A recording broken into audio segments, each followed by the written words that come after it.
CMADD की जो forming opinion वाले चैप्टर में हमने जितना पढ़ा था, हमने देखा था कि अच्छा हाँ, ऑडिटर जो होता है वो एविडेंसेस डॉक्यूमेंट्स इकट्ठा करता है, उस एविडेंस डॉक्यूमेंट के बेसिस पर वो चेक करता है कि कंपनी ने कंप्लायंसेस किए हैं या नहीं किए हैं, right. Based on the auditing it makes opinions about it.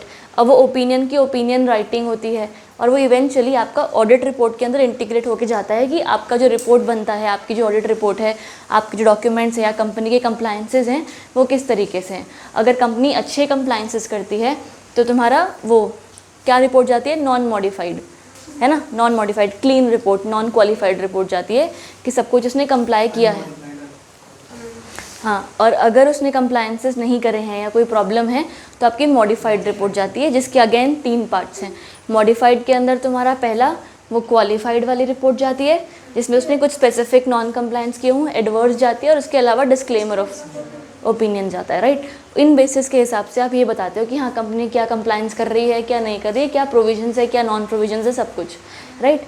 अब वो जो हमने ओपिनियन राइटिंग का देखा था ना, वही सेम ओपिनियन राइटिंग आपके ड्राफ्टिंग के अंदर आ रही है, ठीक है।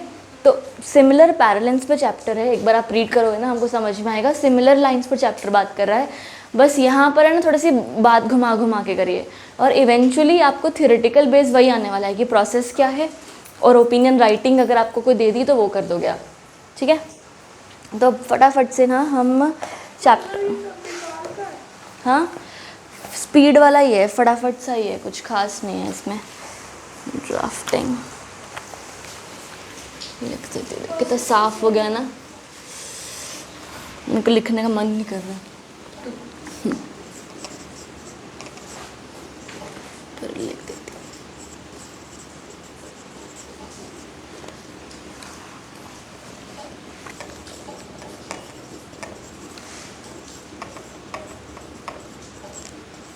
चलो ठीक है, अब इस चैप्टर को हम स्पेसिफिकली देखते हैं कि एग्जैक्टली क्या इस चैप्टर में है, करेक्ट।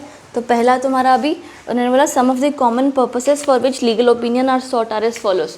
तो क्यों हम लीगल ओपिनियन लेते हैं या क्या रीज़न होगा लीगल ओपिनियन लेने का, उस बारे में डिस्कस कर रहे हैं। हमने जब CMA वाला चैप्टर पढ़ा था तभी भी हमने देखा था कि अच्छा हाँ, there are certain reasons wherein the opinion is taken, right. या तो आपको खुद कंपनी के बारे में कंप्लायंसेस का देखना है, या तो डायरेक्टर लेता है कई बार ओपिनियन कि उनके ऊपर कोई लिटिगेशन तो नहीं होने वाली, कोई अगर होने वाली है तो फिर क्या होगा, फ्यूचर भी लिटिगेशन भी थी, और फिर करंट लिटिगेशन का रिजल्ट क्या हो सकता है, राइट। हमने कुछ चीज़ें देखी थी। तो there are several areas wherein the opinion might be required, correct. तो अब यहाँ पर देखो कॉमन पर्पसेस क्या है, लॉफुलनेस ऑफ एन एक्शन। आपको कई बार opinion letters are given when one wants to know if an action is lawful. ये जो काम हम कर रहे हैं वो सही है, लीगली करेक्ट है या नहीं है, उसके ऊपर आप ओपिनियन लेते हो, राइट। कुछ भी लॉफुल और लीगल, हाँ इसलिए ओपिनियन। फॉर एग्जांपल मुझे दुबई में प्रॉपर्टी ख़रीदनी है और मैं यहाँ की रेसिडेंट हूँ, क्या मैं वहाँ पर प्रॉपर्टी ख़रीद सकती हूँ, नहीं ख़रीद सकती हूँ। तो मुझे उसके ऊपर चाहिए कि क्या ये काम लीगल है, कि क्योंकि कोई बंदा बोल रहा है कि मैं तेरे को प्रॉपर्टी दिलवा दूंगा, अब मुझे नहीं पता है कि वो मेरे को ठग रहा है या पॉसिबल है नहीं है, क्या है क्या नहीं है। तो मुझे उसके सारे लीगैलिटीज़ देखने कि क्या डॉक्यूमेंट चाहिए होता है, कितना मिनिमम अमाउंट ऑफ इन्वेस्टमेंट चाहिए होता है, ऐसा एग्जाम्पल, ठीक है। सेम सेम सेम क्या चीज़, लीगल कॉन्सिक्वेंसेस, यानी कि अब जो काम कर दिया उसके आगे कॉन्सिक्वेंसेस क्या हो सकते हैं। ये पहला कि कर सकते हो या नहीं कर सकते हो, ठीक है। If wants to know if an action is lawful, ये जो मैं काम करूँगा वो लॉफुल है या नहीं। दूसरा, sometimes a party entering into a transaction obtains legal opinion to certain if the transaction will lead to desired legal consequences, कि इससे वो सामान मिलेगा, वो चीज़ होएगी या नहीं होएगी, आगे लीगल कॉन्सिक्वेंस क्या होगा। आंसर टू एनी क्वेश्चन, कोई नॉर्मल क्वेश्चन है, वो नहीं था हमको डिस्कस किया था वो आर्बिट्रेशन वाला, कि सोल अपॉइंटर कर सकते हैं नहीं कर सकते, डिस्कस करे थे ना, राइट। तो वही एक क्वेश्चन है कि उस क्वेश्चन का जवाब दे दिया आपने ओपिनियन राइट में, कोई नॉर्मल डाउट सॉल्व कर दी। उसके अंदर एग्जांपल दिया हुआ देखो, an opinion regarding local law provided to foreign counsel, कोई बाहर का बंदा है, उसको इंडिया के लॉज की जानकारी नहीं है, उसने सवाल पूछा, आपने जवाब दे दिया। आगे कोई रेगुलेटरी रिक्वायरमेंट है, कोई लॉ है अगर वो लागू हो रखा है तो उसके ऊपर क्या ओपिनियन है, या क्या मतलब कौन से प्रोविजंस ऑफ लॉ हैं जो आप पर एप्लीकेबल हैं, बिकॉज इट इज़ मैंडेटेड। अच्छा, लॉ बोल रहा है कि ओपिनियन लेना ज़रूरी है, ओपिनियन रिक्वायर मैंडेटरी होता है। उसके बाद तुम्हारे compliances a legal opinion can be sought for assessing the requirement of the regulatory regime so that the querist मतलब जो पूछ रहा है ना, जिसको क्वेरी है, can meet the compliance requirement. वही assessing the requirements of the regulatory regime. Regime होता है कि रिजीम होता है?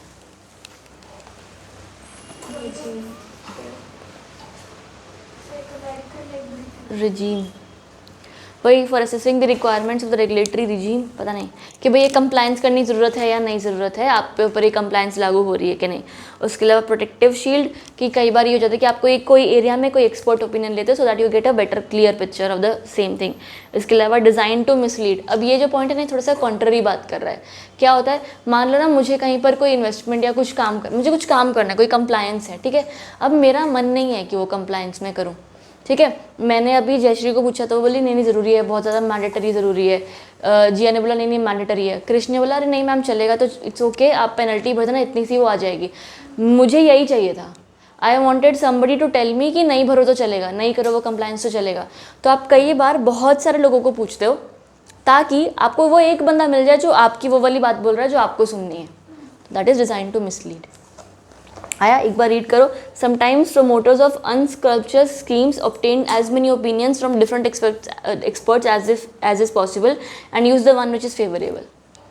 आया समझ? उसके अलावा वो कर लेगा। 4-5 उसने बोल दिया, इसने मैंने सुना नहीं, तुम्हारा मैंने सुना नहीं, जिस बंदे ने मेरे काम की बात बोल ली मैंने सुन ली, ठीक है। उसके अलावा टू सेटिस्फाई कॉन्ट्रैक्चुअल रिक्वायरमेंट्स, कोई कमर्शियल कॉन्ट्रैक्ट्स होते हैं जिसके अंदर opinion of an expert required होता है। उसके अलावा ड्यू डिलिजेंस वही कुछ वेरिफिकेशंस, कुछ चेक्स करने के लिए आपको चाहिए, ठीक है। तो ये सारे ओपिनियन हो गए। फिर type of legal opinions, advises on transactions, अभी सिमिलर चलता रहेगा। एडवाइस ऑन ट्रांजैक्शंस चाहिए आपको, राइट। एडवाइस ऑन ट्रांजैक्शंस का ना वो भी मतलब हो सकता है, जैसे आपको याद है हमने वो पढ़ा था एक इसके पिछले एक चैप्टर में, वो इसके नहीं सॉरी CMRD में ऑडिट वाला चेकलिस्ट वाला चैप्टर पढ़ा था जो, राइट। तो उसमें क्या था कि आपको स्पेसिफिकली एक ट्रांजैक्शन, एक चेकलिस्ट दे दी गई कि आपको ये काम करना है, पर आप जाके अपना काम तो खुद करने वाले हो। वो चेकलिस्ट को इतना ज़्यादा लिटरल सेंस में तो आप कंप्लाई नहीं करोगे ना, आप देखोगे कि वहाँ पर इस चीज़ में ज़्यादा ज़रूरत है, यहाँ पर नहीं ज़रूरत है, राइट। तो you will take care of it. तो यहाँ पर वही लिखा है कि कई बार ऐसा होता है कि ओपिनियन लेटर में भी one component of a parties due diligence, एक चीज़ के बारे में बताएगा, but it is not normally a substitute for due diligence perform by the opinion recipient and it's council. कि मतलब वो अकेली चीज़ नहीं है, it is not a substitute. मतलब जो नॉर्मल चेक्स और वेरिफिकेशंस करने पड़ते हैं वो तो आपको करने ही पड़ेंगे। ओपिनियन के हिसाब से अगर आप चलोगे, उसके लिटरल वर्ड्स पे चलोगे, तो it is not the sole thing required. आ रहा है बात, समझ आ रही है? हाँ, एडवाइजेज ऑन ट्रांजैक्शन में ना कुछ इन्होंने एक अलग से नहीं समझा है। ट्रांजैक्शन एडवाइस का यही मतलब है कि आपको कुछ काम करने के लिए आपने एडवाइस ली, फुल स्टॉप। कुछ भी आपने कुछ काम करना था, कोई भी कंप्लायंस, कोई भी कंपनी का कोई काम, कुछ भी एनीथिंग रैंडम मैटर, आपने एडवाइस ली और वो आपका काम हो गया, पॉइंट ख़त्म। बट दूसरी चीज़ उन्होंने क्या बोली ना कि घुमा के कि आप सिर्फ इस पर कंप्लाई तो नहीं कर सकते हो ना।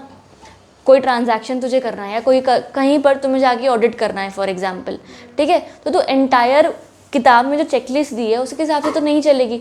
जाके तो देखेगी ना प्रैक्टिकली क्या होता है क्या नहीं।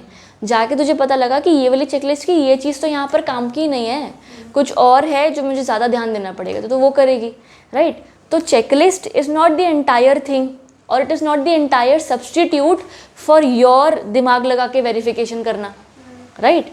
तो आपका दिमाग तो आपको लगाना ही पड़ेगा, ये उन्होंने बोला है कि it is not a substitute for due diligence, it is a transaction, it is a checklist, it is a detail of what should be done, but it is not the entire substitute. आया कि सिर्फ उस पर rely नहीं कर सकते हो, बस ये घुमा के उन्होंने बोल दिया ज़बरदस्ती। इस पॉइंट में उसकी ज़रूरत नहीं थी। बन रहा है सेंस? ठीक है। आगे अब तुम्हारा advises on law, only when himself. Advice on law मतलब क्या हुआ कि अगर तुम्हें कि हाँ कुछ लॉ, कोई नया लॉ आया, अगर आपको उस चीज़ को देखना है कि लागू हो सकता है नहीं हो रहा है, क्या लॉ नया चेंज हुआ, कोई अपडेट आया, अमेंडमेंट आया, टैक्सेस लॉ में कोई चेंज आ गया, तो अब मुझे टैक्स स्लैब के अंदर मैं हूँ, फॉल हो रही हूँ, मुझे सारा टैक्स पे करना है, या मुझे कोई तरीके का रिबेट मिल गया, कुछ भी मिल गया, राइट। तो एडवाइस ऑन लॉ आप वो ले रहे हो किसी से, कोई टैक्स के एक्सपर्ट से लॉ के टैक्सेस के एडवाइसेस ले रहे हो, that is also allowed. Point समझ आ रहा है? तो बस इसमें एक पॉइंट वही है कि आपको खुद आता होगा तो ही आप तो एडवाइस दोगे ना। तो advice on law is only possible when you yourself has the knowledge. आ गया। फिर next opinion on facts. Opinion on facts के अंदर अब वही कि लिटिगेशन वाला एग्जांपल ले लो, ये सेम है, सब कुछ सेम सेम जाएगा। लिटिगेशन वाला एग्जांपल ले लो कि ना, मेरा अभी ऐसा मान लो कि एक बंदा है जिसने मेरे इतने पैसे खाए हैं, पर मेरे पास कोई रिटर्न उसके साथ डॉक्यूमेंट नहीं है, कोई मैंने कागज़ नहीं किया उसके साथ, और कोई प्रूफ भी नहीं है कि मैंने उसको कोई सामान दिया था, और फिर उसने मुझे पैसे नहीं दिए तो मैंने केस कर दिया कि ये बंदा पैसे नहीं दे रहा। तो ना ये सारे फैक्ट्स मैंने उसको बताए, और मैंने किसी लीगल एक्सपर्ट को पूछा कि केस बनता है क्या, कुछ मैं जीतूंगा, कुछ अंदाज़ा है तुझे? तो this is opinion on facts. आया समझ? रीड कर लो फटाफट से। देखो, one is given a series of statements and documents and asked whether on the material there are reasonable prospects of prosecuting और डिफेंडिंग द क्लेम। पॉसिबल है कुछ केस बन जाएगा, पॉसिबल है डिफेंड हो जाएगा। द मैटर में be simple personal injury in case in which law is well settled. Real question is whether one side's witness will be believed और not. अब ये उन्होंने फिर से घुमाया, क्या बोला कि कई बार मैं तुम्हें सीधा सीधा बोल दूंगी कि अच्छा हाँ इसमें केस नहीं बनता, इसमें बनता है, पर क्या पता तुम एज अ वकील, जो बंदा ओपिनियन ले रहा है फॉर एग्जांपल, वो बंदा इतना ज़्यादा स्मार्ट है कि वो घुमा के कुछ बता दे, या सामने वाले पार्टी का वकील एकदम फालतू सा था, वो क्लेम डिफेंड ही नहीं कर पाया, तो भी तो तुम जीत सकते हो। तो इन चीज़ों में उन्होंने बोला कि कभी भी ना एग्जैक्ट पता नहीं लगता कि क्या हो सकता है, क्योंकि सब कुछ उस पर डिपेंड करेगा जो बंदा केस लड़ रहा है, और सामने वाला बंदा, क्या जज तुम पर यकीन करेगा, क्या उस बंदे ने कहा पता जज को पैसे खिलाए हुए हैं, तो तुम क्या कर लोगे ओपिनियन देकर, राइट? तो एवरीवेयर इट इज़ डिफरेंट। समझ में आ रहा है? ठीक है। नेक्स्ट अभी एडवाइस ऑन एविडेंस। एविडेंस भी वही है अभी कि मेरे पास ये एविडेंस है। तो when advising on a fact और law one should not be too positive. आपको एकदम सब कुछ प्रॉपर हाँ नहीं बोल सकते आप, क्यों? क्योंकि कहीं पता नहीं कि सामने वाले बंदे के पास क्या एविडेंस है, right? In relation to advices on quantum of damages one can never be sure, so it is advisable to not get a precise figure but a range. एक आपको थोड़ा बहुत आप कंपेंसेशन मान लो कितना मिलेगा, तो ये नहीं बोल सकते कि हाँ 4,302 रुपये मिलेंगे, अरे नहीं, क्या पता क्या मिलेगा, तो 4 से 6 लाख के बीच में आपको कुछ मिल सकता है, आपने एक ओपिनियन दे दिया। तो ये सब दिया हुआ है, आ रहा है? कुछ अलग है मेरा पढ़ाने लायक? कुछ भी नहीं है इसके अंदर। ठीक है, क्लैरिटी यहाँ तक? पक्का बात। आगे अब आ जाओ quality of writing. Quality of writing तो अब ये वो आ जाएगा कि आपको ओपिनियन जो लिखोगे वो कैसे लिखोगे।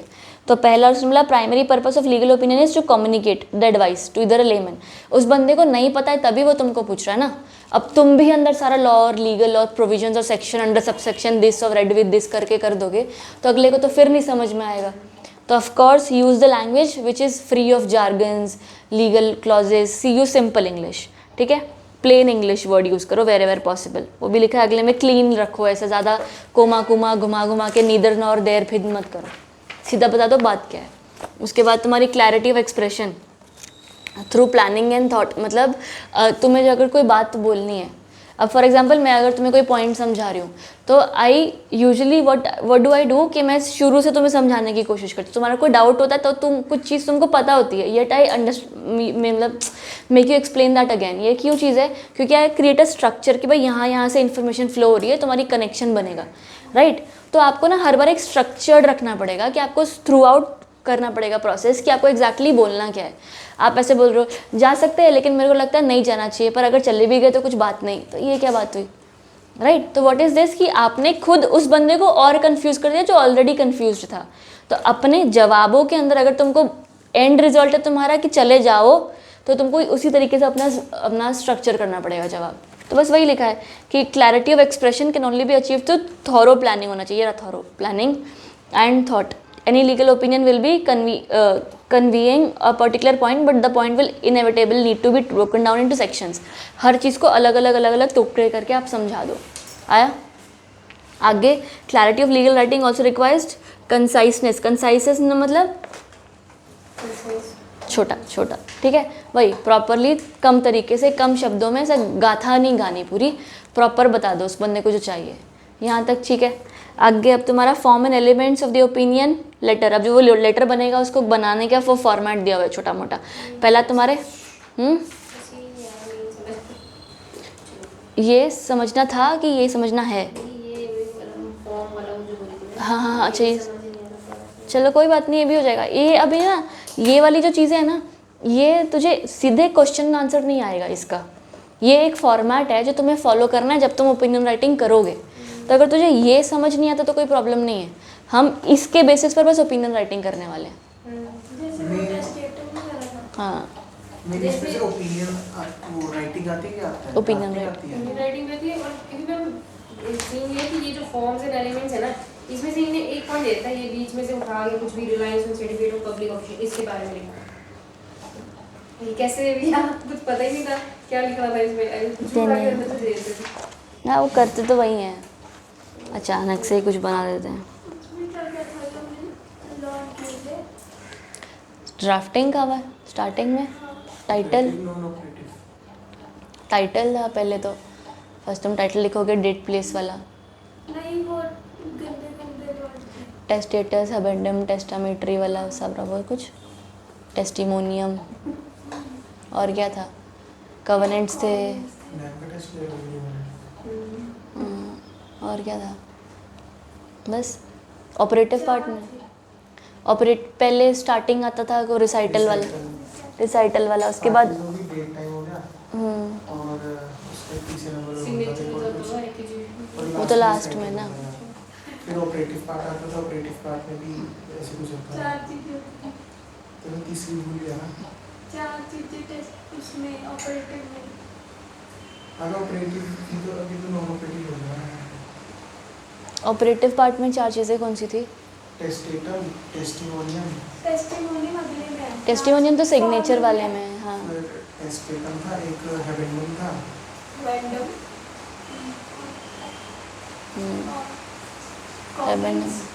कॉवेनेंट्स थे कंडीशंस वाले। और एक नाम एक कंडीशन एक और विटनेस था नहीं। वो भी तो पीछे जाएगा ना। चलिए किसमें से भूल गए। फिर लास्ट वाला क्या था? लीगल। फॉर्मल पार्ट था। चलो उसको तो क्या है याद होना चाहिए।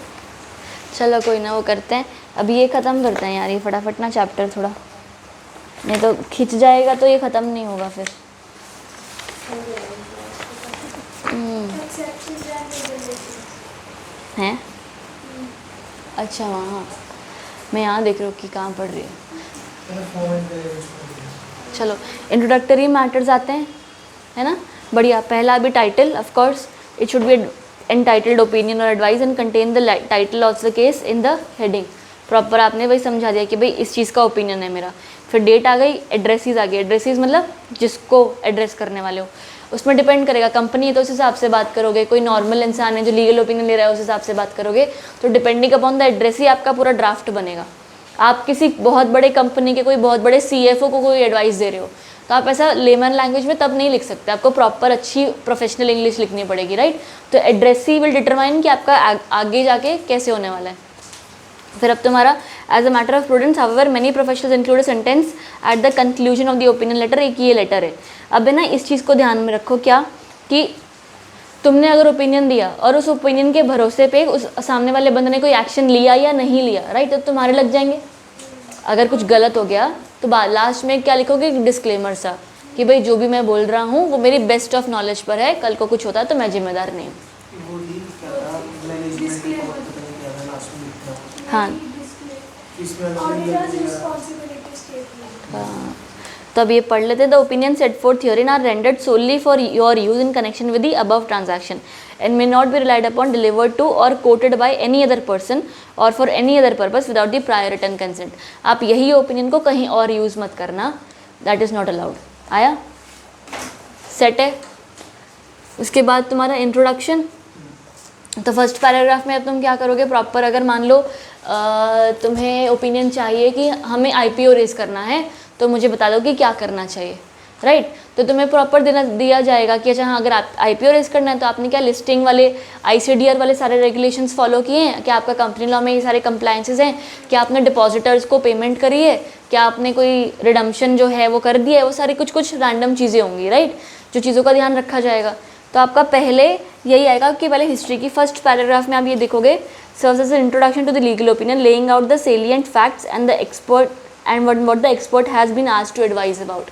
कि पहले में आप ये बताओ कि तूने मुझे क्या पूछा है। कई बार कैसे होता है जब तुम मुझे कोई डाउट पूछते हो, राइट, तो I listen to you and I answer it, पर तुम्हारा डाउट वो होता ही नहीं है, तुम्हारा डाउट कुछ और होता है, तुम्हारा क्वेश्चन कुछ और होता है, मेरा आंसर कुछ और होता है, राइट। तो यहाँ पर हम ओपिनियन राइटिंग के अंदर क्लैरिफाई करने के लिए क्या काम करने की कोशिश कर रहे हैं कि पहले मैं आपको आपका सवाल ही बता दूँ कि तुम्हें ये पूछना है ना, ये प्रॉब्लम है ना, तो अगर वही है फिर आगे का जवाब तुम्हारा सेट हो जाएगा ना।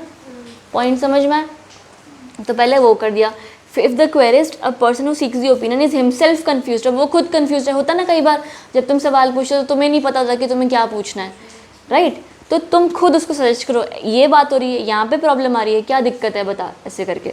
तो तुम्हारा if the querist himself is one confused, his questions will be of course mindless होंगे, उसके क्वेश्चन भी प्रॉपर नहीं होंगे। Of course there must be resemblance to these must resemble the original questions because otherwise the querist will feel that you have not answered him however stupid his question might have been.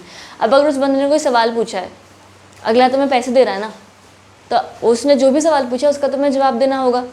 पर अब तुम क्या करोगे, क्योंकि उसके questions फालतू हैं पर तुम्हें जवाब तो देना है, तो तुम उसके फालतू के जवाबों को लॉजिकल क्वेश्चंस में बनाओगे so that you can answer them. तो उन्होंने क्या बोला कि अगर वो बंदा माइंडलेस क्वेश्चन पूछ रहा है ना, तो प्रॉपर क्वेश्चंस फ्रेम कर दो उसके लिए।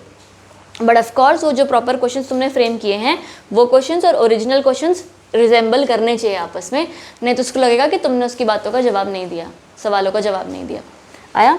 सो अगला paragraph, if the querist is not very clear about the subject matter on which he or she seeks the opinion, then once the expert has formed the queries based on the briefing, it is always advisable to check with the querist if the expert has correctly formed the questions and proceed only after he or she has received a go ahead from the querist। आया बात समझ?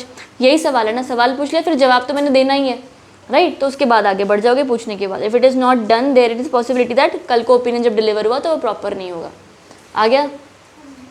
उसके बाद definitions, of course कोई भी आप इधर उधर का वर्ड यूज़ कर रहे हो, पर्सन, कंपनी, कॉर्पोरेट, उसका आप मतलब लिख दो ताकि आगे जाके तुम्हारा पूरा का पूरा जवाब प्रॉपरली हो।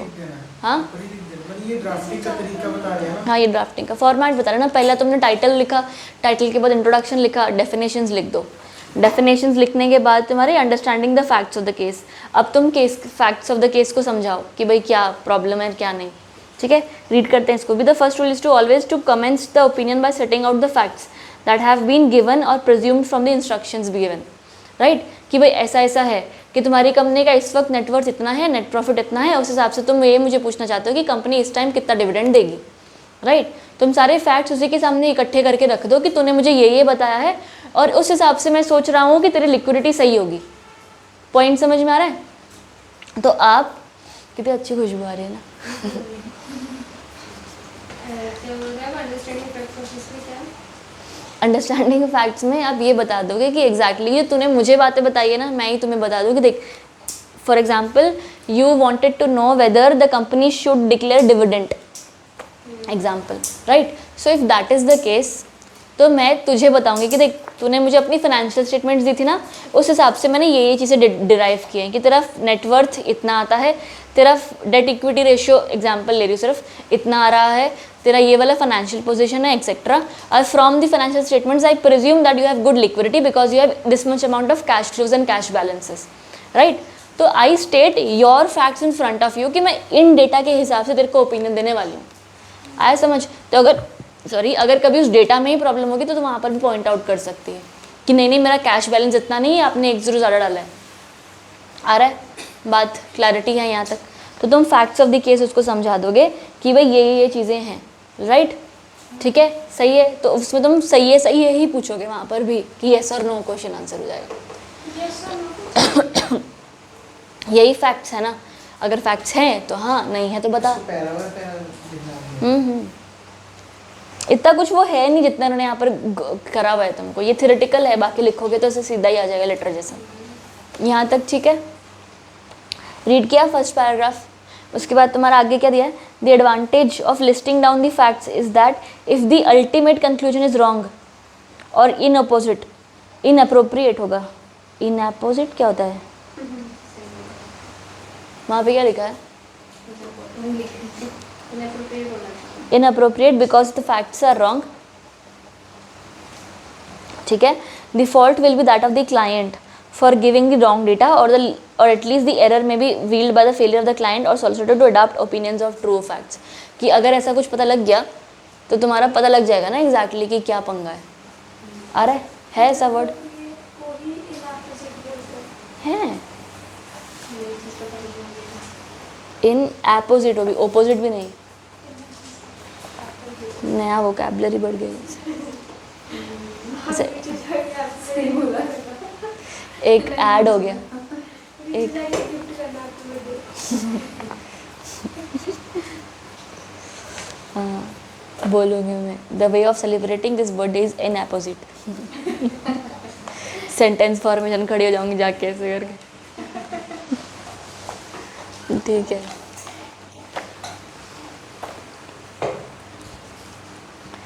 ओके यहाँ तक क्लैरिटी। उसके बाद अदर ओपिनियन, कितना सारा ना लिखा हुआ है। Other opinion givers prefer to deliver opinion letters that merely set forth language to the following effect, कि ये क्या क्या समझा रहे हैं, बस वो रीड करो। We have been furnished with and have examined in originals और कॉपीज़, कि हमने ये सारा चेक किया, certified otherwise of all such records of the company agreements and other instruments, certificates of the officers, representatives, certificates, सब कुछ हमने देखा, and we have the necessary to provide basis of the opinion hereinafter expressed. We have not independently established the facts stated therein, कि आपने जो हमें ये सारा डॉक्यूमेंट दिया था, ये क्या लिखा है, सिर्फ इतना लिखा है कि आपने जो मुझे सारा डॉक्यूमेंट दिया था, मैंने इसी बेसिस पर अपना ओपिनियन आगे बनाया है, जो आप आगे पढ़ोगे। ठीक है, मैंने अपने आप कुछ नहीं इमेजिन किया। तो तुम्हारे पास ये जो यहाँ पर है ना, ये इन्वर्टेड कॉमर्स में डाल दो, मतलब ये वर्ड्स तुम यूज़ कर सकते हो, समझ रहे हो, कि this is the thing which you can write, कि we have been furnished and examined the original documents जो आपने हमको दिए, the copies, the certificates, the certified copies, the data by the CS, the internal audit reports, जो भी फलाना डिंगना, and on the basis of that information we are forming an opinion hereinafter which is depended upon these documents and it is not independently established, कि हमने खुद नहीं बनाया ये वाला, राइट। आगे तुम्हारा, if the opinion gives intents to limit the scope of the opinion to the document and certificates, it should include an express statement to that effect in the opinion. मतलब क्या हुआ कि अगर मैं बोलूँ कि मैं अपना लिबरली कुछ भी नहीं सोचने वाली, तो आप ये भी बता दो कि this is expressly pointed out in the documents कि जो भी मेरा ओपिनियन है, आई एम नॉट एक्सप्रेसली और I am not at the liberty to give my opinion कि भी आप ऐसा कर सकते हो या नहीं कर सकते हो। फॉर एग्जाम्पल तुमने मुझे फाइनेंशियल स्टेटमेंट्स दिए, उसमें मैंने ऐसा देखा कि तुम्हारा लाइबिलिटी बहुत ज़्यादा है और एसेट्स उस कंपैरिजन में लिमिटेड ही हैं, कम है, ठीक है, या तो उस बस लाइबिलिटी ख़त्म हो जाएंगी, उतना है, उसके बाद बचेगा कुछ नहीं तुम्हारा, राइट। मैंने ऐसा कुछ देखा, पर है ना, मुझे ऐसा लग रहा है कि कल को शायद ऐसे होने वाला है कि तुम्हारी जो कंपनी है, फॉर एग्ज़ाम्पल क्या मैं बोल सकती हूँ, पेट्रोल वो ऑयल वाली कंपनी है, ठीक है, तुम पेट्रोल बना रहे हो या कुछ ऐसा है, तो पर कल को ना कुछ कंपनी गवर्नमेंट रिफॉर्म्स लेकर आने वाली है, तुम्हारा बिजनेस में बढ़ोतरी होगी, कुछ तुम्हें वो मिल जाएंगी, सब्सिडीज़ मिल जाएंगी, ऐसे मैं बस I am just guessing, right, ऐसा कुछ मिलेगा, तो पक्की बात है कल को तुम्हारा बेटर हो जाएगा सब कुछ। तो इस वक्त है ना, वो कंपनी मेरे से मान लो कोई एडवाइस ले रही है, ओपिनियन ले रही है कि ना मुझे ना थोड़ा सा और लोन लेना है, मैं किस अमाउंट तक और लोन ले सकती हूँ। As per the facts given by you तो तुम लोन नहीं ले सकते हो, पर जितनी मेरी नॉलेज है, कल को तुम्हारा मस्त हो जाएगा तो तुम लोन ले पाओगे, राइट। तो या तो आप पूरा उस हिसाब से बताओ कि एज नहीं देते वक्त भी मैं बात कर रही हूँ कि योर ओपिनियन, मैं ना एग्जाम्पल देने की कोशिश कर रही हूँ तुमको कि किस हिसाब से हो सकता है। इधर you can limit your opinion to the exact document जो उसने दिया है, कि मैंने अपना दिमाग लगाया ही नहीं है, तेरा ये फाइनेंशियल स्टेटमेंट है, ये लाइबिलिटी है, ये एसेट है, ये डेटा है और ये लिक्विडिटी है, ये कैश है, इसके बेसिस पर तो लोन मत लेना 1 रुपये का भी, राइट। तो आप वो एक्सप्रेस कर दो, और यू कैन ऐड योर कि being the expert in the financial market, I know that your company will be having good returns in the near future, तो you are at the liberty to take certain amount of risk which will be of course addressed to in the later on, ऐसा करके आप दे सकते हो कि कल को आप अगर आपका प्रॉफिट अच्छा हो जाएगा क्योंकि ऐसा ऐसा होने वाला है, राइट। तो इधर डू दैट, वो भी आप इंक्लूड करो कि मैं अपनी लिबर्टी के हिसाब से, अपने हिसाब से दिमाग ला के तुमको ये बता रही हूँ, या तो तुम अपने डॉक्यूमेंट्स को लिमिट कर दो। आया समझ कुछ, ठीक है। उसके बाद तुम्हारा क्या, if the opinion giver intends to limit the scope, तो वो स्पेसिफिकली बता देगा। उसके अलावा reliance on certificate of public officials, कि अगर मान लो मैं तुम्हारे डॉक्यूमेंट के अलावा दूसरे लोगों के डॉक्यूमेंट्स, पब्लिक ऑफिशियल्स को चीज़ आई है उस पर भी रिलायंस कर रही हूँ, तो मैं वो भी बताऊँगी, ठीक है। इसको एक बार रीड करते हैं, देन दोबारा समझते हैं। यूजुअली ओपिनियन जो होते हैं ना, इंक्लूड करते हैं legal conclusions concerning the corporate nature and existence of the company and its ability to transact business. They also often include legal conclusions concerning the good standing and ability of the company to transact business in other jurisdictions. The opinions customarily are based on certifications of public officials in the various jurisdictions involved. अब ये इन्होंने घुमा के क्या बोलने की कोशिश की, अंडरस्टैंड क्या बोलने की कोशिश की कि हम ना ये देख रहे हैं कि आपकी कंपनी यहाँ पर फॉर एग्जाम्पल पंजाब में अच्छा काम कर रही है, ठीक है, आपका सब काम सही चल रहा है, everything is good. If your company expands and goes to Delhi और your company expands and goes to for से राजस्थान, तो वहाँ पर तुम्हारा काम दिल्ली में बेटर हो सकता है, राजस्थान में शायद उतना ना हो क्योंकि वहाँ पर रिक्वायरमेंट नहीं है, जो भी. तो I am the liberty to give you the opinion, right. अब यहाँ पर पब्लिक ऑफिशियल्स के हिसाब से हमने क्या बोला कि कई बार ऐसा होता है कि कुछ लोग जो किसी फील्ड में अच्छा काम कर रहे हैं, हम उनको पब्लिक ऑफिशियल्स बोल रहे हैं कि वो आपको ओपिनियन देंगे स्पेसिफिकली अपने मैटर्स के लिए. कुछ गवर्नमेंट का भी मैं नहीं बोल पा रही हूँ इसमें. पब्लिक ऑफिशियल्स वैसे हो सकते हैं कि लोगों के हित में बात करते हैं. ऐसे कोई डेफिनेशन नहीं है पब्लिक ऑफिशियल. है क्या चीज़?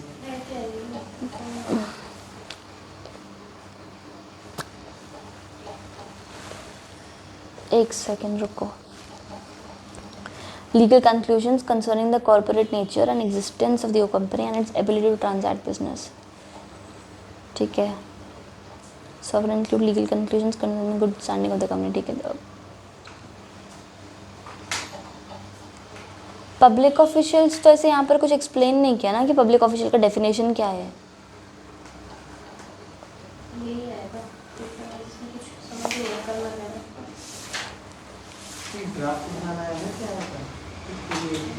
इसमें से एक थ्योरी है. यहाँ पर देखो नीचे वो एग्जाम्पल लिखा हुआ है. सर्टेन सर्टिफिकेट्स में be required from various state agencies. For example कोई लोन्स हैं backed by mortgage of immovable property. लिखा हुआ है कि कुछ सर्टिफिकेट ना हमें स्टेट एजेंसी से लेने पड़ते हैं. हाँ, तो certificate showing the title to the property एक सेकेंड ना may be required. Many states have implemented websites on which information can be accessed at any time. The information can on a particular website can only be relied upon as current. अच्छा हाँ, to the extent specified by the state agency responsible for that website. हाँ तो क्या बोल public ही हुआ ना. हाँ, public हुआ, government इंफॉर्मेशन या सर्टिफिकेट देते हैं उनके हम रिलाई कर सकते हैं. हाँ, अंडरस्टैंड. देख अब कैसे कर रहे हैं यहाँ पर हम पब्लिक ऑफिशियल्स एग्जैक्टली वही मान रहे हैं कि गवर्नमेंट के ऑफिशियल्स हैं. कोई पब्लिक गवर्नमेंट हम बोलते हैं ना, पब्लिक कंपनी गवर्नमेंट वाली, तो अब यहाँ पर हम गवर्नमेंट मान रहे हैं पब्लिक को. ठीक है, बढ़िया है, फुल स्टॉप. तो अब जब हम गवर्नमेंट मान रहे हैं तो हम ये बोल रहे हैं कि गवर्नमेंट के कुछ ऑफिशियल्स होते हैं जो कुछ बेटर ओपिनियंस अपने पास रख रहे हैं. वो किस हिसाब से हो रहा है? फॉर एग्जाम्पल मैंने कहीं किसी जगह पर से लोन लिया है, ठीक है, और मैंने उस लोन के लिए अपनी ज़मीन गिरवी रखी है, करेक्ट. तो मुझे उस ज़मीन के बदले कितना पैसा मिलना चाहिए वो आपको कैसे पता लगेगा? Expert advice. पर एक्सपर्ट को भी कैसे पता ना, वो एक्सपर्ट कौन है? तुम्हें उस ज़मीन की वैल्यू पता लगाने के लिए तो कोई बंदा वही होगा ना जो तुम्हारा प्रॉपर गवर्नमेंट का होगा. स्टैम्प ड्यूटी वैल्यू तुम्हें कैसे पता लगती है? गवर्नमेंट से ही पता लगती है, राइट. तो ये कौन हुआ? ये पब्लिक ऑफिशियल हुआ जो स्टैम्प ड्यूटी वैल्यू दे रहा है. तो कई बार जब तुम ओपिनियन देते हो तो आप गवर्नमेंट के बंदों पर भी भरोसा करते हो कि उनका क्या बोलना है, कि यहाँ पर इस कंपनी की क्या वैल्यू है, राजस्थान में इस कंपनी की क्या, वहाँ के वैल्यूअर से पूछोगे. समझ रहा है? तो हर जगह का वैल्यूअर, हर जगह का पब्लिक ऑफिशियल आपको एक प्रॉपर गाइडेंस देगा आपको ओपिनियन बनाने के लिए. इफ़ फॉर एग्जाम्पल उसने मुझे कहा कि मुझे 2 करोड़ का लोन लेना है, उसके लिए मैं कितना सामान गिरवी रखूँ, ऐसा मुझे कंपनी ने पूछा है, ओपिनियन ले रहे हैं मेरा, तब मुझे उनकी ज़मीन का वैल्यूएशन तो पता ही नहीं है. फिर मैं उनका अप्लाई करके स्टैम्प ड्यूटी वैल्यू निकलवाऊंगी कि इनकी ज़मीन की वैल्यू है कुछ 6 करोड़, राइट. तो मैं बोल रही हूँ आप यही ज़मीन रखना और कोई प्रॉपर्टी गिरवी मत रखना, इससे आपका हो जाएगा काम. और कल को आपकी इस प्रॉपर्टी का दाम बढ़ेगा ही, तो you don't have to keep anything additional as a collateral, right. ये मैं एक्सप्लेन कर सकती हूँ कि या मैं उनको ये बोल सकती हूँ कि ये ज़मीन पर आपको कम से कम 4 करोड़ का लोन आराम से मिल जाएगा, राइट. तो वो मुझे उस तरीके से पूछे कि मुझे ये ज़मीन गिरवी रख सकती हूँ मैं, ये वाली मेरे पास एसेट है, मुझे कितने हद तक का लोन मिल सकता है, तो ये बता दे, राइट. तो एवरीथिंग इज डिपेंडिंग अपॉन कि कुछ डॉक्यूमेंट्स जो आपको गवर्नमेंट से मिलते हैं. तो there are certain times when you form an opinion, the opinion is based on the documents which you receive from government people. आ रहा है? तो you also have a reliance और इंक्लिनेशन और depend upon the government officials while forming an opinion, depending upon government officials while forming an opinion. आ रहा है?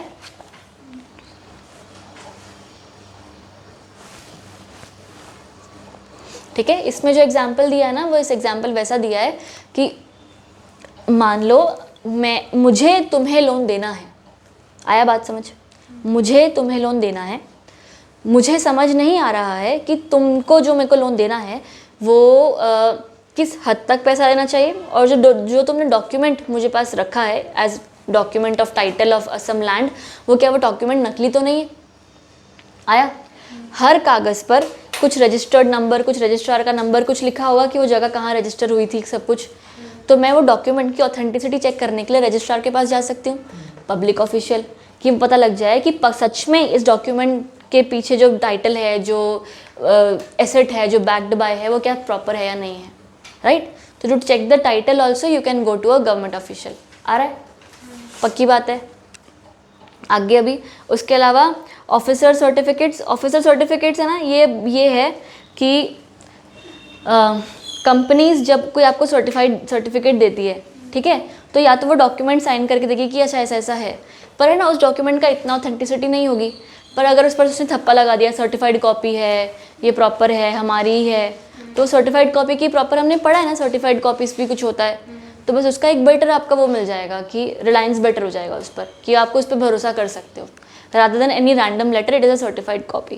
See, in business transactions opinion preparers typically obtain two somewhat analogous types of documents, मतलब to somewhat similar documents लेते हैं वो लोग। पहला, certificate verifying the authenticity of the referred document, जो आपने मुझे कागज़ दिया है ना, मैं उस कागज़ की ऑथेंटिसिटी के लिए एक और कागज़ मांग रही हूँ कि जो भी डॉक्यूमेंट तुम्हें सबमिटेड है वो सच है। आ रहा है। और उसके अलावा certificate related to factual matters not readily verifiable by the opinion preparer और only verifiable at a considerable cost, मतलब कि आपका वो जो हाँ नहीं, स्टैम्प ड्यूटी का नहीं, क्या बोल रहा है तू? वेरीफाइबल एट कंसिडरेबल कॉस्ट बोल रही है। नहीं, स्टैम्प ड्यूटी वाला नहीं, कि यहाँ पर वो लिखा है कोई certificates related to factual matters, मतलब फैक्चुअल आपका बैलेंस शीट, पीएनएल, ये सब एग्जांपल दे रही हूँ, ठीक है, ऐसा कुछ हो गया जो readily verifiable by opinion preparers, not readily verifiable by opinion, मतलब ये ऑलरेडी किसी ने वेरीफाई करके नहीं रखा हुआ है, और only verifiable at a considerable cost, मतलब मान लो अगर आपको कंपनी की बैलेंस शीट पीएनएल लेनी है, ठीक है, तो आप अगर उधर से आप अगर मान लो डाउनलोड करते हो आज कंपनी का बैलेंस शीट, आपको मिल जाएगा ऑनलाइन, अगर आपको कोई भी कंपनी टाइप करो उसका बैलेंस शीट आपको रेडीली अवेलेबल मिल जाएगा, ठीक है, पर वो वेरीफाइड नहीं है ना, सर्टिफाइड नहीं है ना, तो आप गवर्नमेंट से वो डॉक्यूमेंट्स जो भले पब्लिक डोमेन में हैं आप उनको भी सर्टिफाई करवाते हो। हम ऑफिसर सर्टिफिकेट में जो टॉपिक है ना ऑफिसर सर्टिफिकेट, हम उसमें किसी और से सर्टिफिकेट नहीं ले रहे हैं, डॉक्यूमेंट नहीं ले रहे हैं, हम आप ही की कंपनी से ही उसको सर्टिफाई करवा रहे हैं। ऑफिसर सर्टिफिकेट में लिख दो certified by the company itself, लिख दो, वहाँ पर कंफ्यूजन आएगा, certified by the company itself, ठीक है, स्टेटिंग कि ये सर्टिफाइड ट्रू कॉपी है। सर्टिफाइड बाय द हाँ, कंपनी इटसेल्फ हो गया, या तो ऑफिशियल्स ऑफ द कंपनी आया।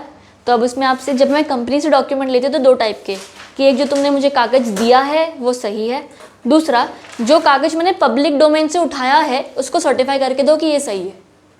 आया क्लैरिटी। उसके बाद common example of first type of certificate, जैसे certificate of secretary, first type मतलब ऊपर वाला ए वाला, कि सेक्रेटरी से हमने लिया कि जो भी डॉक्यूमेंट्स अटैच्ड हियर इन है, बायलॉज हैं, सब कुछ वो प्रॉपर है पर्टेंट टू द ट्रांजैक्शन। उसके अलावा second type of officer certificate relates to factual matters not readily verifiable और verifiable considerable cost, these certificates are use as factual support for legal conclusions expressed in the opinion. बस इतना मत पढ़ो यार फालतू में, तो दिमाग खराब होगा। यहाँ तक क्लैरिटी है। उसके बाद तुम्हारा डॉक्यूमेंट्री एग्जामिनेशन एजम्पशन, हम यहाँ पर ओपिनियन बना रहे हैं, है ना, ये पूरा जो चल रहा है हम यहाँ पर ओपिनियन बना रहे हैं, उसमें उन्होंने हर चीज़ मिक्स कर रही हुई है।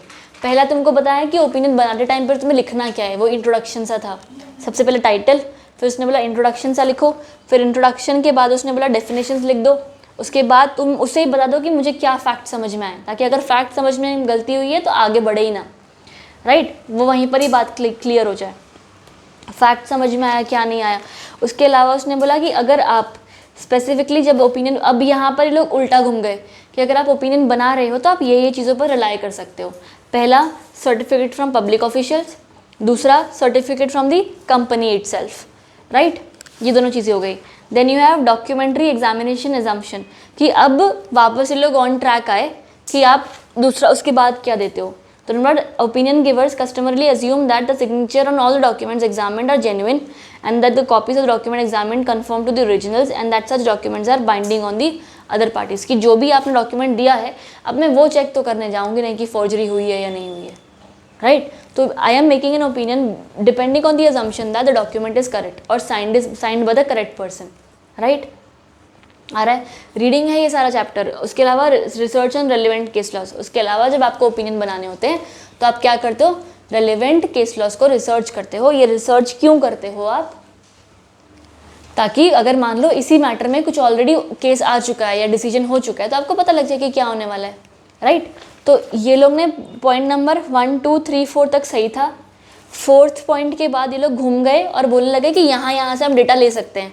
कहाँ से, पब्लिक ऑफिशियल से, ऑफिसर सर्टिफिकेट से, डॉक्यूमेंट्री एजम्पशन हम कर लेंगे कि उसमें हमको कोई सोचने की बात नहीं है, उसके अलावा रेलेवेंट केस लॉस से।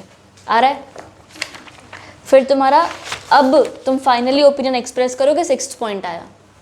आ रहा है, अब तुम एक्सप्रेस करोगे। Substantive portion of the opinion normally begins with N introductory. अब यहाँ पर दोबारा इंट्रोडक्टरी पार्ट आएगा कि मैंने क्या समझा, मैंने क्या जाना, ऐसा तुम्हें जो मैंने देखा वाला प्रॉपर आएगा। फिर पूरा आया, the introductory statement is generally phrased in a manner that does not limit the opinion givers investigation to the matters specifically described but rather indicates that opinion has made such further assumption as it considered appropriate, कि मैंने और further assumption लिया है। हमने starting में पढ़ा था ना, या आप बता दोगे सीधा सीधा कि मैं तुम्हारे दिए हुए कागज के अलावा कुछ नहीं और दिमाग लगा रहा, या तो तुम बोल दोगे कि मैंने ये फर्दर assumption किए, तुमने वो बता दिया। As example of such introductory statement reads as follows, कि अब तुम ये नीचे पूरा तुम्हारा स्टेटमेंट है, based on the foregoing and upon such further investigation as we have considered necessary it is our opinion that, ऐसा ब्ला ब्ला ब्ला ब्ला आया। The opinion can be in the form of summary statement. अब ये सब तुम ये जो inverted commas में डालो दैट तक का, ये एक लाइन जो छोटी सी है ना, based on the foregoing and upon such further investigation as we have considered necessary it is our opinion that, फिर आगे तुम्हारा आंसर आएगा। आ रहा है, क्लैरिटी है। आगे का जो पैराग्राफ है वो लिखना नहीं है, ये आगे के पैराग्राफ में उसने बस ऐसा बोला है कि समरी हो सकती है, ये हो सकता है, वो हो सकता है, ऐसा कर लेना, वैसा कर लेना, नॉट इम्पोर्टेंट, ठीक है। उसके बाद तुम्हारे क्वालिफिकेशंस क्या होंगे, बस तो सब कुछ कर सकते हो, subject to, except this, provided this, however this, ऐसा करके तुम्हारा क्वालिफिकेशन आ जाएगा। रीड कर लें फटाफट क्वालिफिकेशन, एक बार स्पीड में रीड कर लो कोई बात नहीं, तो इंग्लिश इनकी थोड़ी ऐसी है ना। In practice opinions are frequently subject to qualifications that narrow their apparent scope. Some opinions may be qualified by assumption और एक्सेप्शन, कि भाई तुमने मुझे सारा डॉक्यूमेंट नहीं दिया तो मेरा ओपिनियन भी कई बार क्वालिफाइड हो सकता है कि I don't have the entire thing with me. Opinions are also may be qualified as to scope, कि ये मेरी बात है वो इसी चीज़ पर लागू हो सकती है और कहीं लागू नहीं हो सकती। Particularly when the opinion covers a specified area of the law, qualification takes various forms depending upon the opinion giver's preference and the length of the qualification. If the qualification is short and applies only to one portion of the opinion letter, it will often be included in the operative language of the specific opinion by referring to subject to or except. मतलब अगर आपने कोई एक चीज़ बताया कि आप as a company इस person को अपॉइंट कर सकते हो, ठीक है, पर शायद वही इंसान तेरे कंपनी के अंदर और भी कोई काम करता है, तो मैंने बोल दिया कि हाँ you can appoint Krish in your enterprise, however he can not be appointed as an independent director. आया, तो मैंने सब्जेक्ट टू लगा दिया, आया समझ, उसी चीज़ के अंदर मैंने बात बोल दी। So if the qualification pertains to more than one portion of the opinion letter, it is lengthy, it will usually appear separately from the operative opinion clause. Typically clauses introducing such qualifications include the following: our opinion in the paragraph this is subject to this, ऐसा करके, ऐसा मतलब 3-4 तुम बोल दोगे कि जो मैंने ओपिनियन दिया है तुम्हें पैराग्राफ नंबर A, B और C के अंदर, it is subject to the point that you have made adequate disclosures to SEBI. अगर तुम ओपिनियन फॉर्म करते वक्त ही आएगा ना। अब ये मैं वही बोलूँ ना, ये थियोरी है, अब इसका प्रैक्टिकल होगा। ऐसा जब तुमने लिख दिया कि हाँ कि मैं ये बंदे को अपॉइंट करना चाह रही हूँ एज अ डायरेक्टर, तो मैंने बोल दिया कि हाँ कर सकते हो, पर इसको इस काम के लिए अपॉइंट मत करना। कोई रिलेटेड पार्टी ट्रांजैक्शन है तो मैं बोल दूँगी कि हाँ कर लो, ये ट्रांजैक्शन अलाउड है तो मैं कर लो। पर हाउएवर जो तुम्हारी ट्रांजैक्शन थी सेल पर, अगर मैंने लेंदी, मेरा सब्जेक्ट टू लेंदी है मेरा, तो मैंने बोल दिया सेल परचेज की ट्रांजैक्शन कर सकते हो, उस बंदे को अपनी कंपनी में इंटरनल ऑडिटर अपॉइंट कर सकते हो और तुम उस बंदे को कोई सर्विसेज के लिए अपॉइंट कर सकते हो, जो भी, ठीक है। तो अब तुमने ये 3 डाली, फिर मैंने नीचे लिख दिया लास्ट में कि he can be appointed, however the provisions stated in the opinion stated in point number A, B and C is subject to the fact that adequate disclosures shall be made to the audit committee on a regular basis. Example, आया समझ? तो इस तरीके से तुम्हारा वो किया जा सकता है। बढ़िया, ढह गई बेचारी। मैं बोल तो रही थी इसको पढ़ के आओ। घर पे भी मुझे यही हो रहा था। क्या? पढ़ी थी, 2 पेज पढ़े। हाँ, मेरे यही है इस चैप्टर में। मुझे लगा मैं ही ऐसे पढ़ लूँ, पर आप भी ऐसे तो क्या करूँ मैं और इसमें, और नाच तो मैं सकती नहीं, ओपिनियन मैटर करेंगे, क्या करूँ मैं?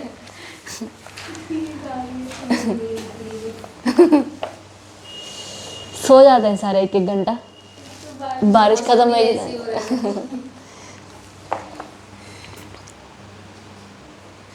Foreign law and Reliance and local council, चलो कितना खड़े होके पढ़ो।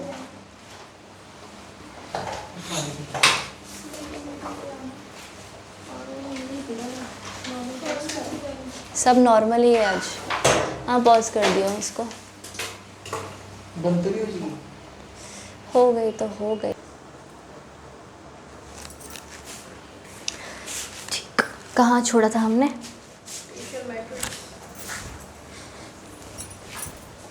Special matters. अच्छा, स्पेशल मैटर्स, अब ये क्या है? Foreign law and reliance on local councils. अभी ना स्पेशल मैटर्स उन्होंने इस तरीके से बात की कि there are certain times where in there are certain matters जहाँ पर आपको किसी स्पेसिफिक बंदे से कोई तरीके का कोई ओपिनियन देना पड़ता है। अब जैसे फॉर एग्जाम्पल, अगर इफ़ आई वॉन्ट टू, वही जैसे वो दुबई में प्रॉपर्टी लेने की बात कर रहे थे हम, ठीक है। तो अगर कोई बंदा अगर मुझे पूछता है कि यार मुझे दुबई में इन्वेस्ट करना है और ये प्रॉपर्टी लेनी है, कि क्या मैं कितना अमाउंट कैसे करूँ, क्या करूँ, कितना पैसा किस हिसाब से करूँ, क्या टैक्सेस लगेंगे, क्या होता है, ये सब उसने मुझे पूछा, ठीक है। अब मैं दुबई के लिए तो फ़ॉरेन ही हूँ, तो मुझे तो सारा कुछ पता नहीं है। Opinion is required from me, right, मुझे ओपिनियन देना है, करेक्ट। तो मैं क्या कर सकती हूँ, मैं दुबई के किसी अच्छे बड़े लॉ को, पर्सनल को या एडवोकेट को या कोई काउंसिल को रेफ़र करूँ कि भाई मुझे थोड़ा सा बताना कि कैसे होता है, क्या नहीं होता, क्योंकि मुझे यहाँ पर ओपिनियन देना है, राइट। तो वही होगा ना, फिर मैं उससे फीस लूँगी और उसको फीस दे दूँगी कुछ थोड़ी बहुत ही, यही होगा। तो what you will do is you will take certain guidance from a person of the foreign place और ऑफ द लोकल लॉज लेने के लिए, लोकल लॉज की जानकारी लेने के लिए, राइट। तो अब यही कर रहे हो यहाँ पर, आ रहा है पॉइंट समझ में आ रहा है हेडिंग के हिसाब से। तो बस ये यहाँ पर उतना ही है कि तो स्पेशल सर्कमस्टांसेस में आपको किसी लोकल काउंसिल की हेल्प लेनी पड़ती है क्योंकि आप उस जगह के लिए फ़ॉरेन हो, ठीक है। यहाँ तक क्लैरिटी है। लास्ट में उसने देखो लिखा है, in rendering the opinions expressed in the paragraphs and कुछ भी, we have relied on the opinion of Mr. insofar as such opinion relate to the laws of this and we have made no independent examination of the laws of that jurisdiction। तो आपने अपना बता भी दिया, पल्ला भी झाड़ दिया कि भाई ये वाला लॉ मुझे उस बंदे ने बताया। जैसे कि एक्सपर्ट की वो लेनी पड़ती है, एक्सपर्ट एडवाइस कई बार एक्सपोर्टेड वाली बात हो रही है। हाँ, बस घुमा वही है यार सारा कुछ। उसके अलावा तुमने signature reliance on the opinion of the special council, आपने कोई स्पेशल काउंसिल से कोई लिया है, कोई फील्ड है, कोई एरिया है, मान लो लैंड रेवेन्यू एक्ट के बारे में मुझे कुछ ओपिनियन लेना है, मुझे आता है, मुझे कंपनी लॉ आता है एकदम खतरनाक तरीके से, पर मेरे को लैंड वाले रेवेन्यूज़ का नहीं पता, वो तहसील मुनीफ ये वो सब मुझे नहीं पता। तो मैं किसी उस स्पेशल काउंसिल का हेल्प ले सकती हूँ जो लैंड में एक्सपर्ट है, मैं किसी उस स्पेशल काउंसिल का एक्सपर्ट ओपिनियन लूँ जो आर्बिट्रेशन में एक्सपर्ट है। तो ऐसे आप वो सब कर लेते हो। उसके बाद तुम्हारा नेक्स्ट क्या है, signatures. The procedure typically followed by most law firms is for the opinion letters to be manually signed in the name of the firm. Some law firms follow different practice such as X, Y and Z by a partner or A on behalf of X। हाँ ठीक है, क्या फ़र्क पड़ा, ठीक है, कोई भी तरीके से। ओपिनियन किसने दिया है, मिस्टर ए ने दिया है जो इस फर्म को बिलोंग करता है। ओपिनियन किसने दिया है, इस फर्म ने दिया है जिसके अंदर पार्टनर ने काम किया है। एनीथिंग उसके अलावा यूजुअल डिस्क्लेमर जाएगा आपका कि जो भी मैंने ओपिनियन दिया है उसका ये चीज़, तो पढ़ लो please. Disclaimers can save the opinion giver from being reported for malpractice if the opinion is wrong. Under the disclaimer it is written that the opinion provided are based on the law as per the time of the drafting and as per the time of drafting the opinion. Moreover, it is also indicated that the opinion is also based on the documents and facts provided. All the documents that the client provided for the sake of drafting the legal opinion can also be listed. कि भाई मैंने क्या क्या document नहीं, जैसे आपने कोई school में कोई प्रोजेक्ट सबमिट करते हो तो सोर्स बताते हो ना, मैंने यहाँ से सामान लिया है, तो वही आप बता दो कि कहाँ से मैंने क्या क्या दिया है। आया, सेट है, क्लैरिटी है। आगे अभी चलो फटाफट, things to be kept in mind while preparing for opinion. फटाफट, differences between opinion giver and opinion recipient generally arise over, कि क्या क्या चीज़ों का ध्यान रखना है। आपने मुझसे ओपिनियन मांगा है, मैंने आपको ओपिनियन देना है, हमारे बीच में किस किस बात पर झगड़ा हो सकता है। आपने बोला था 2 दिन में जवाब दे देना, मैंने 4 दिन लगा दिया, अब तक कोई जवाब नहीं दिया। पैसे के बारे में झगड़ा हो सकता है कि 2 लाख लग, मैं तो 4 लाख लूँगा, राइट। तो time and expense, appropriate scope, कि किस हिसाब का ओपिनियन चाहिए। आपने कुछ पूछना था, मैंने पूरा का पूरा बात ही कवर नहीं करी, right. Whether the opinion will cover matters that essentially factual in nature, कि क्या चीज़ फैक्चुअल को, क्या चीज़ कोई ऐसी आएगी जो for example factual in nature का मतलब नहीं, जैसे फैक्चुअल है, कौन सी चीज़ फैक्ट्स को स्टेट कर रही है? नहीं, हाँ वो बात हो गया कि पर मतलब जो चीज़ मान ले कि जो चीज़ फैक्ट ही है, ऐसा कि क्या वो भी कवर होगा कि भाई ये चीज़ तो तेरे को पता ही होना चाहिए ना, वैसा वाला हो जाता है। कि आपको सिर्फ मेरा ऐसे अदरवाइज ओपिनियन चाहिए कि ऐसा लॉन्ग ओपिनियन चाहिए, या आपको ऐसा चाहिए कि जो सिर्फ फैक्ट पर बेस्ड हो। जैसे हमने स्टार्टिंग में नहीं पढ़ा था कि आपने को फाइनेंशियल स्टेटमेंट्स दी, फाइनेंशियल स्टेटमेंट देख कर तो नहीं लग रहा है कि आपको लोन लेना चाहिए, पर क्योंकि मेरा दिमाग ज़्यादा चलता है, मेरे को कैपिटल मार्केट की नॉलेज है, तो मुझे लगता है कि गवर्नमेंट की नॉलेज है, मेरे को लगता है आपका चल जाएगा काम धंधा आगे, तो राइट। तो सिर्फ फैक्चुअल होगा या आगे मैं अपना दिमाग भी लगाऊँ कि ना लगाऊँ, ठीक है, तो फैक्चुअल हो गया। उसके अलावा opinion will cover matters about which there is some recognised legal uncertainty, कोई लीगल अनसर्टेनिटी है उसके बारे में बता रहे हैं। और रिक्वेस्ट, लीगल अनसर्टेनिटी मतलब कोई लॉ चेंज होने वाला है, कोई अपडेट है, कोई सर्कुलर, कुछ भी। And request for what historically were referred to as comfort opinion but are more properly referred to as negative assurances. Negative assurances मतलब जो कंपनी क्या? उसको नहीं बताया चाहिए गलत है। हाँ, एक तरीके का, हाँ, वेरी गुड, एग्जैक्टली, आ गया समझ। उसके बाद तुम्हारा ओपिनियंस दैट, टॉपिक आ गया ये एकदम से ही आया है। Things to be kept in mind आएगा, things to be kept in mind आएगा। हाँ, ऐसे ही आया है वो, इससे अंदर अंदर से नहीं है, वही है, उसको भी। इसी के अंदर है मैम, सेम ही है। Opinions that are not cost effective. Cost effective किसके लिए? तुम्हारे लिए भी, और नहीं, हमारे लिए भी। हम एज अ ओपिनियन गिवर, हमारे लिए भी तो कॉस्ट इफेक्टिव होना चाहिए ना।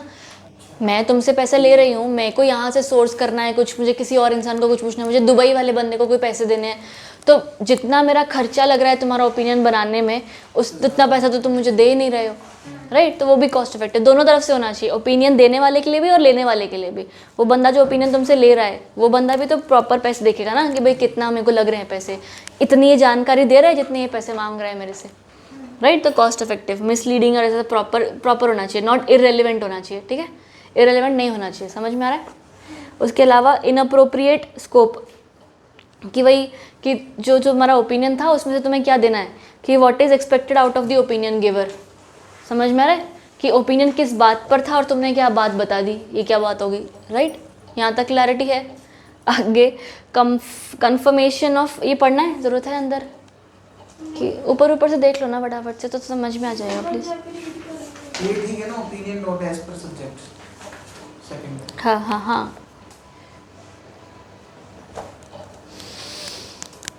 Confirmation of facts, negative assurance, ठीक है।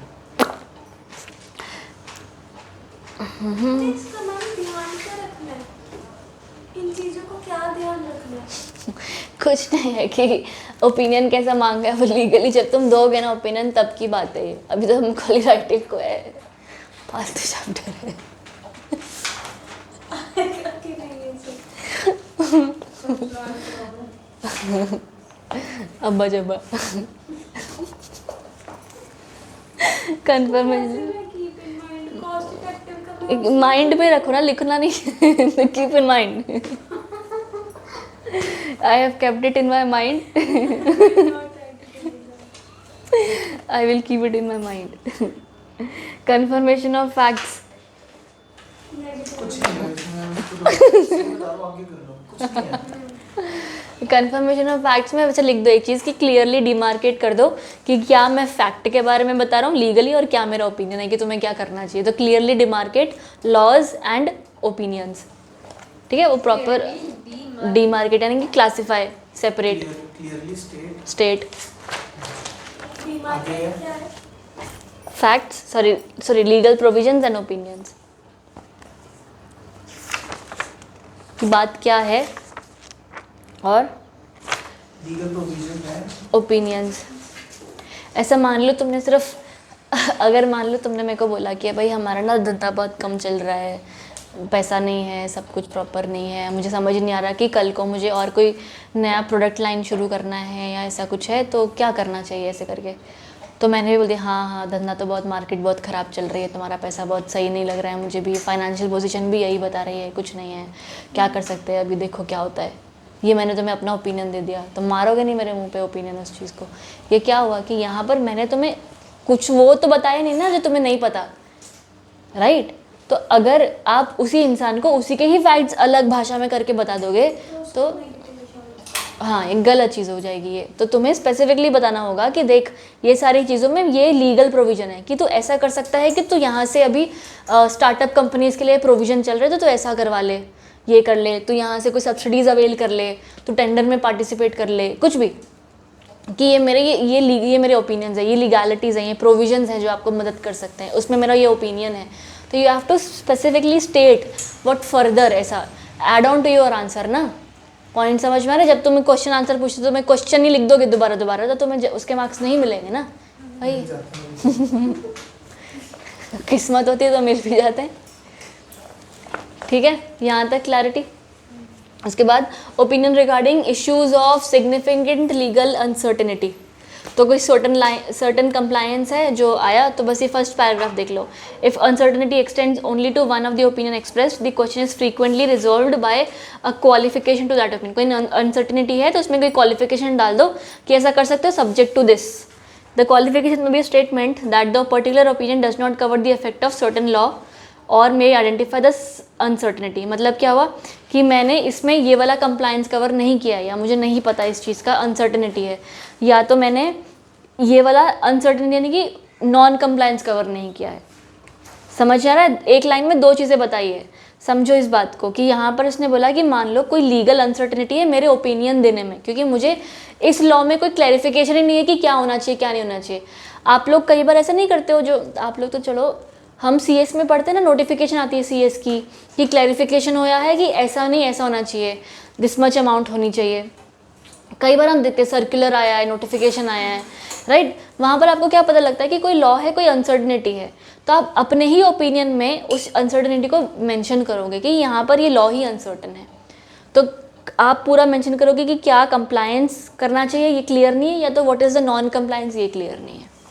आया. An opinion giver should not render an unqualified opinion on an issue as to which there is significant uncertainty.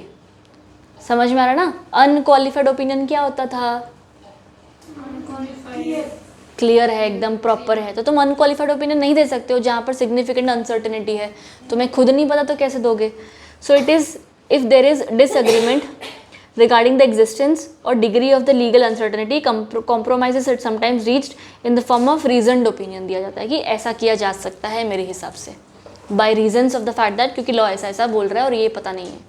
अरे उसके अलावा fraudulent misleading opinions हमने देखा. fraudulent misleading opinions देखा था, जिस बंदे का ओपिनियन अच्छा लग रहा है वो ले लिया, बाकी के रहने दिए. और time to prepare opinion letter, आपको प्रॉपर टाइम मिलना चाहिए भी और उस टाइम के अंदर आपको काम करना चाहिए भी. आया. Standards applicable to preparation of an opinion. Generally ये क्या कोई हेडिंग हुई. Expected to be well informed properly आपका वेल इन्फॉर्म्ड होना चाहिए, आप जो भी ओपिनियन दे रहे हो उससे कुछ उसको एडिशन मिलनी चाहिए, ठीक है। Customary practice, attorney does not ordinarily guarantee the soundness of his opinion and accordingly is not liable for every mistake he may make in his practice. He is expected, however, to possess knowledge of those plain and explanatory principles of law which are commonly known by well-informed attorneys and to discover those additional rules. आ रहा है? कुछ था अलग इसके अंदर, ये यार ये कुछ एडिशन नहीं है तेरे चैप्टर में, यहाँ पर घुमा के आके उन्होंने वही बहुत बोली है। जनरली उन्होंने बोला क्या स्टैंडर्ड एप्लीकेबल होगा अगर आप ओपिनियन बना रहे हो, तो क्या चीज़ का ध्यान रखना है कि आप वेल इन्फॉर्म्ड हो अपने चीज़ को लेकर, आपको उस चीज़ की स्किल है, प्रूडेंस है, मतलब नॉलेज है, ड्यू डिलिजेंस आप कर रहे हो, केयर कर रहे हो पूरा ओपिनियन देते टाइम, वो आपके जनरल मैटर होगा, ये चीज़ आपको ध्यान रखनी है। दूसरा उसने बोला कस्टमरी प्रैक्टिस, कि कई बार ऐसा होता है कि आपको हर चीज़ का नहीं पता हो सकता, राइट, पर आपको अगर आपको किसी फील्ड का कुछ ओपिनियन लिया जा रहा है तो आपको उस फील्ड की वो नॉलेज होनी चाहिए जो एक अच्छे एडवोकेट को होती है। आ रहा है समझ? एक एग्जाम्पल, मान लो तुम्हें ना किसी बंदे ने बोला कि ना कोई वो बच्चों वो हो रहा है, चलो डाइवोर्स हो रहा है, ठीक है, तो अभी कस्टडी बैटल चल रहा है माँ बाप के अंदर एकदम घमासान की कौन लेकर जाएगा और क्या नहीं।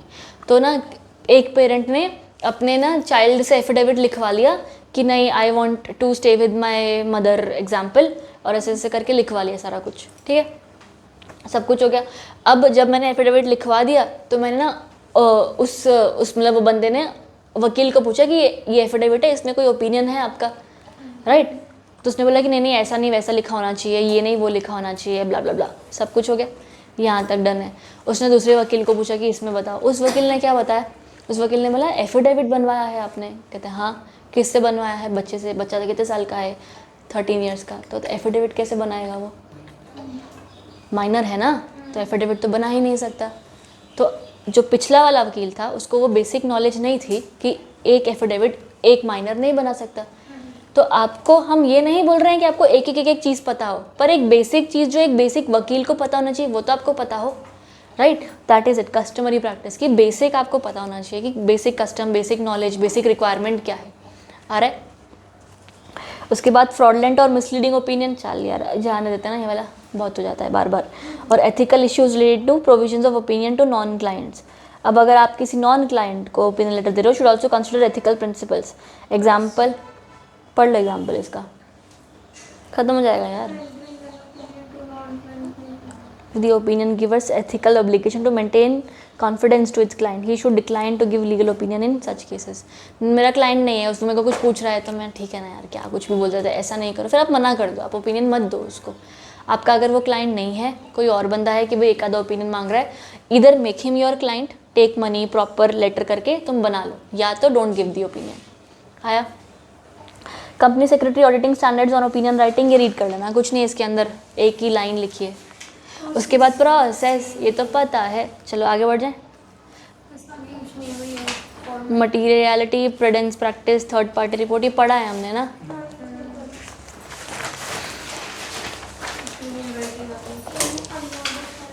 अब सीधा सैंपल फॉर्मेट ही आ गया।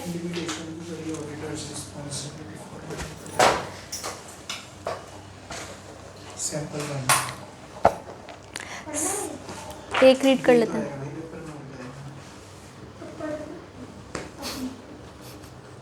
A few sample opinion pieces can give a better understanding। आपको बोल रहे हैं लोग, ये अंडरलाइन मत करिए, तेरे लिए, तेरे को ही बताने के लिए था कि वही हम तुमको सैंपल दे रहे हैं, ठीक है। सैंपल 1, अब यहाँ पर क्यों, किस बात का सैंपल है, ये सोल आर्बिट्रेटर वाला जो तुमको मैंने एग्जांपल दिया था ना, अपॉइंट कर सकता है, उसने अपॉइंट कर दिया सोल आर्बिट्रेटर, क्या वो चलेगा? हम दोनों के बीच में आर्बिट्रेशन हो रही है, उस बंदे ने अपने आप एक सोल आर्बिट्रेटर अपॉइंट कर दिया, मुझे डर लग रहा है कि वो सही होगा या नहीं होगा, तो मुझसे अब मैं ओपिनियन मांग रही हूँ कि is a sole arbitrator appointed by one party only, चलता है कि नहीं चलता है। तो यहाँ पर उस चीज़ का क्वेश्चन था, क्वेश्चन है is the appointment of a person as a sole arbitrator by one party barred in law even if the same be provided in the arbitration agreement between the parties. भले वो agreement में लिखा था कि वो बंदा appoint कर लेगा, तो क्या लॉ, मतलब लॉ में अलाउड नहीं है, वैलिड ये प्रोविज़न कि एक कल्ला बंदा सोल आर्बिट्रेटर अपॉइंट कर रहा है, वो ये प्रोविज़न, रुक जा फट जाएगा, कि क्या ये प्रोविज़न तुम्हारा वैलिड है या नहीं है, ठीक है। उसके बाद तुम अभी जो फर्स्ट पॉइंट है उस फर्स्ट पॉइंट में तुमने स्पेसिफिकली प्रोविज़न बताया। देखो फर्स्ट पॉइंट में सिर्फ ये बताया कि भाई आर्बिट्रेशन एक्ट लागू होता है इस चीज़ में, वो बार नहीं करता है कोई भी तरीके से appointment of a person as बताओ जो ओपिनियन होती है ये हर एक कंपनी को कितने बार लेना पड़ता है, मतलब जब मन करे। ये कंपल्सरी होता है लेना, नहीं। मतलब कोई एक पर्टिकुलर टॉपिक पे लेना पड़ता है इनको।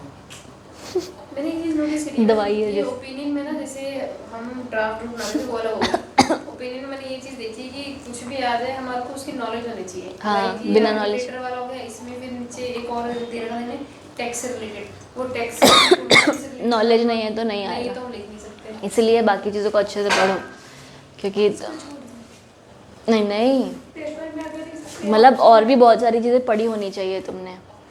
थोड़ा सा अगर आ जाता है ना, मान लो डायरेक्टर अपॉइंट करना है किसी को, तो डायरेक्टर के प्रोविजंस आने चाहिए। तुमको बोल रहे हैं कि तुम्हें वुमेन डायरेक्टर अपॉइंट करना है, वुमेन डायरेक्टर के क्या प्रोविजंस हैं? ओपिनियन कैसे दोगे, पता होगा तो ही दोगे ना। ऐसे ही है सब।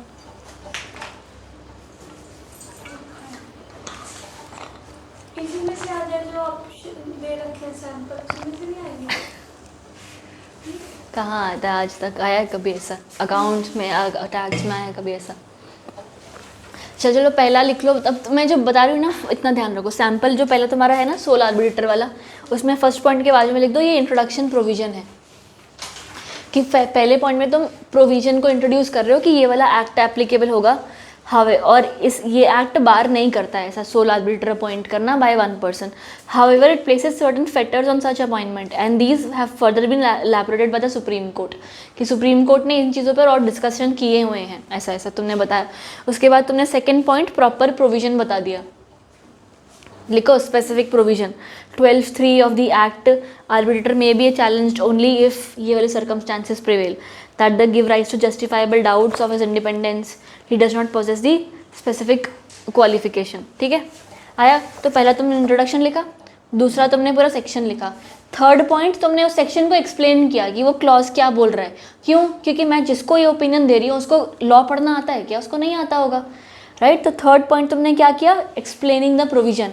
This clause is clear in its language that the appointment of an arbitrator can be challenged if there are circumstances that give rise to justifiable doubts as to his independence। देखो कुछ अलग लिखा है, कुछ भी नहीं लिखा, वही क्लॉज को उसने समझा दिया। आया?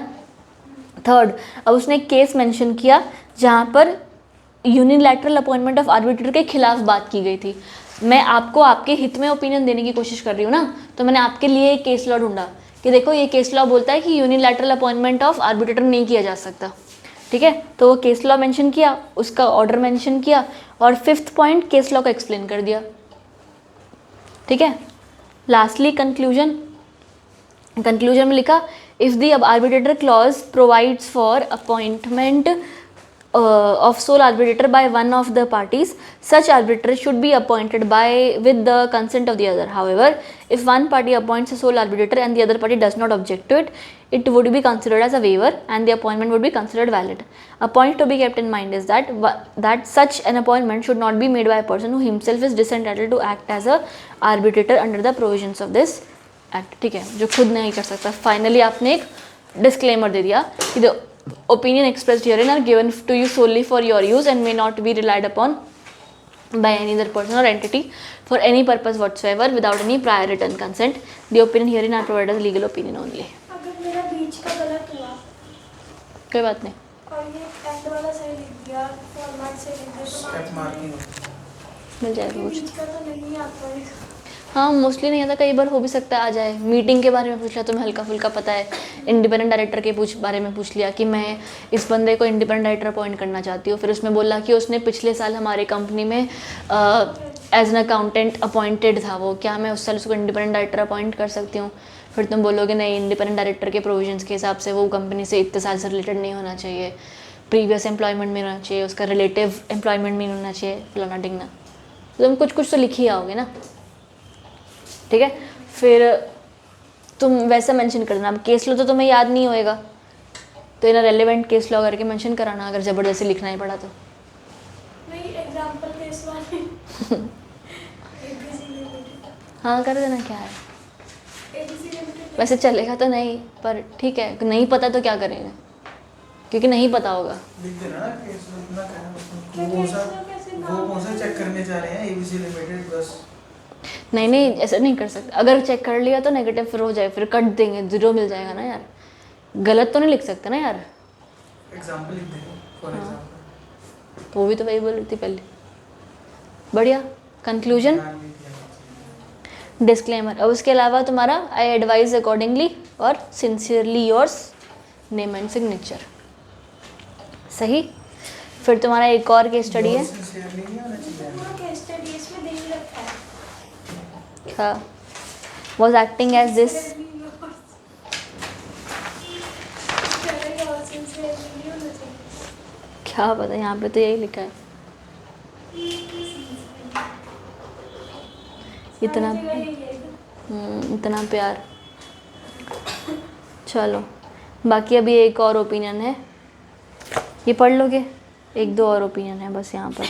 ये एक तुम्हारा फैक्ट्रीज एक्ट के बारे में ओपिनियन है, केस स्टडी 2 जो तो आगे दी हुई है एक। बहुत बढ़िया है। एक तुम्हारी 1 है जो ITC sorry input tax credit जी। इसमें सारा भी दिया प्रोविडेंट फंड ये वो सबके बारे में। हाँ, उसने सबके बारे में लिख दिया।